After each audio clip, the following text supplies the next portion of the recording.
to use legal images, text, and audio in your online classes or PowerPoint presentations. Have you ever wondered if you are infringing copyright? Well, do not hesitate any longer because I'm ready to help you in this V40 Live dedicated to the regulation for the legal use of content.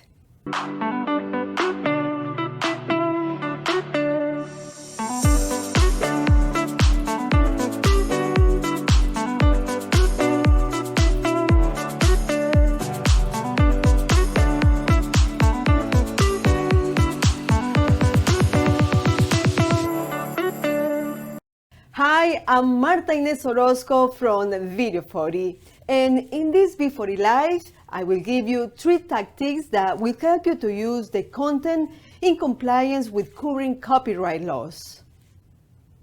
Knowing the basics of copyright is very important because it will give you peace of mind and confidence about the protection of your material or the use of content created by other people.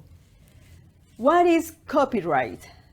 Copyright includes a set of legal rules that protect creators both in the recognition of their authorship and in the right to exploit their works, ideas, or products, whether literary, graphic, digital, or audiovisual. In the United States, for example, it is a regulation that protects original works, that is, you as the creator of the content of your video class or PowerPoint presentations. Once you publish them through different media, this information is protected by federal laws. Let's start with the tactics for you to put in practice right now. Number 1. When you use a service to purchase graphic files, images, photos, or videos such as videohype.net, make sure you know what kind of license you are getting, to know if there is any restriction on the commercial use of the material you have paid for.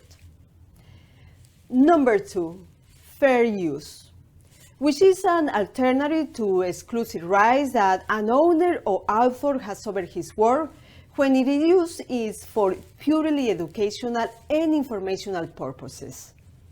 An example of this would be reviews of products, a book, an event, or a launch of new technology. Every deal will depend on the purpose and the objectives, whether they are lucrative or not, it is just a fragment, or if you want to use the entire work, which can affect the commercial impact that this material may have on the market.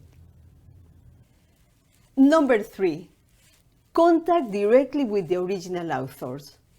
In this digital era, it's much easier, so we suggest you inform the creators of the content. What are your purposes and intentions to obtain the permission? And thus reach a friendly agreement regarding the payment or not of royalty that owns his work.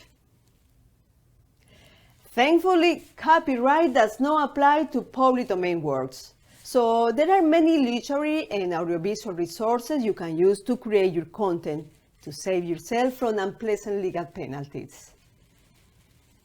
For more tips, download our free ebook, How to Make Better Online Programs. Register at the link in the description of this video and improve your educational content for e-learning. I'm Marta Inés Orozco. See you in our next V40 Live, where I will give you tips on how to use images in PowerPoint. If you learned with this video, give us a like and share it so that others like you can improve their video classes and online presentations. Thank you for your time.